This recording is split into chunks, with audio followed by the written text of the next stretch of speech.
Hi, I'm here with Mike Sinterniklaas. Mike, since we last met, Kappa Mikey made its debut. It's already a hit, terrific show. What do you think of it? Like you said, Colin, it's a terrific show.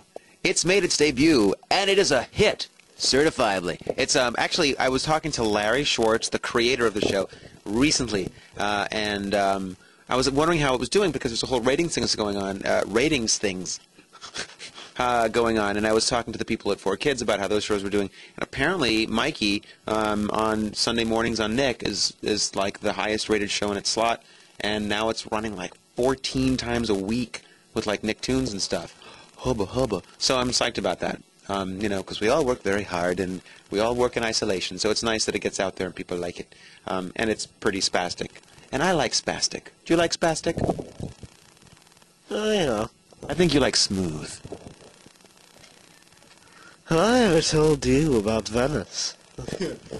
Some enchanted rowboat. You are on a rowboat. Rowboat, rowboat, rowboat. That's my favorite song ever. I use it on the ladies. It works. That's all I'm saying.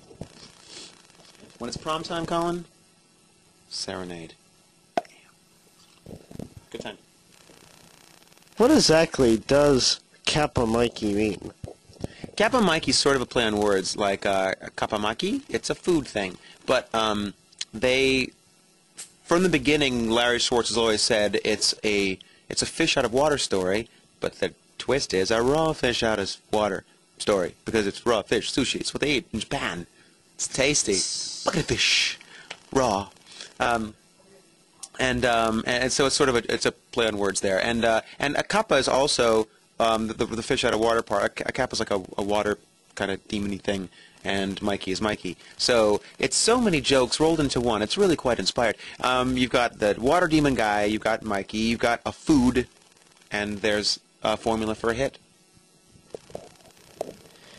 You've been very busy lately as an actor and a voice director. Can you tell me a little bit about what's been going on with I've been really busy. How long is your show? Because I could talk for like an hour and 20 about...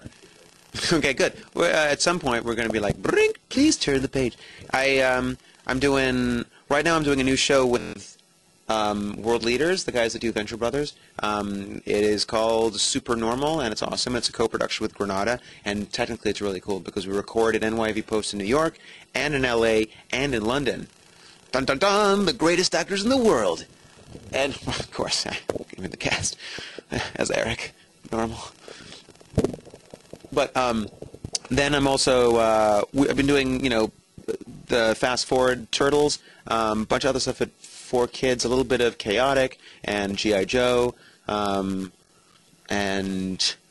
I know there's other shows. There's more. There's another secret show I can't talk about yet because it's a secret, and a couple other things starting up. As a director, let's see, okay, producer, we're doing, I'm also doing Gal Geiger with Media Blasters. I'm playing Guy, the main yelly, screamy guy, and it's hard on the voice. And then we're also doing, oh my god, it's now season 2 for ADV, and that's like a really big deal because ADV picked up this, you know, the second season of a show that was already done in New York, and they were like, we care about this thing, and it's already been popular, and there's already a cast and a crew in place, and they contacted me about continuing the second season, which I think is a really huge gesture. You know, it would be much cheaper for them just to do it in-house because they've already paid for all those expensive things, like the mics and the boards, and they have all those great actors. But they wanted to keep the consistency, so I'm really excited about that. And I just directed Cutie Honey, the live-action movie for Bandai, which is awesome, and it's going to come in a pink lunch pail, metal lunch box. It's a collector's box. It's so cool. It's very cool. It was the first surround mix I did in my new room at NYV Post, so I had to set up a surround room with fancy Genelec speakers and all the cool stuff. There's a 7.1 surround monitor module. Very technical stuff. There's a flux capacitor involved. And what else did I do? And I've been traveling to do things like this and promote the shows and have a little break. So yeah, that's directing. That's some producing. There's other stuff going on. There's so many things going on. We're also doing a lot more sound design now. We're doing that for Supernormal, and it's coming out really good.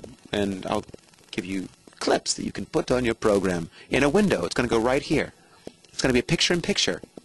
Ha ha ha, look at the underwear and the outside of his clothes. You'll have to make that happen in Magic Post. Sorry. Much more work for you. Oh, and I'm doing Kappa Mikey still. Did I say that?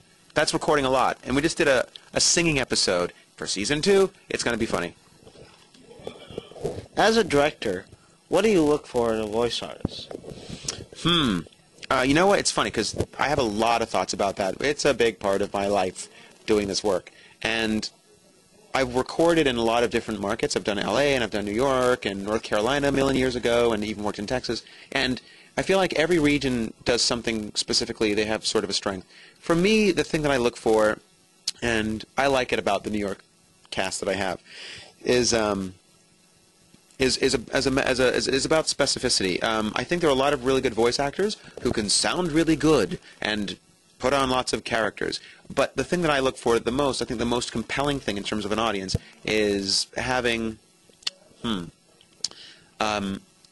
it's not sounding like what the character's beats are, like he is angry, he is happy, he is sad, he is scared, which I kind of hear in a lot of in dubs, I think, you know. I really want to go for the process that got that character to the moment where they are scared, angry, happy, whatever, jealous. You know what I mean? So instead of playing the end result, I want my actors to work with me and play the process that will hopefully inspire the audience to feel all those things, not just watch someone else make the sound of angry, scared, happy. Does that make any sense? Yeah.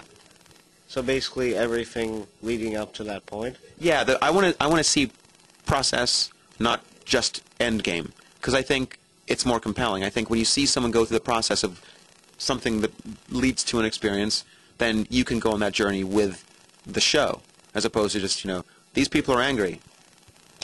Okay, they're angry. As opposed to, ooh, I'm angry with them. Do you know what I mean? Once upon a time, they're angry. The end. It happens. And it's a sad thing when it does. So that's what I look for. And yeah, that's the main thing for me.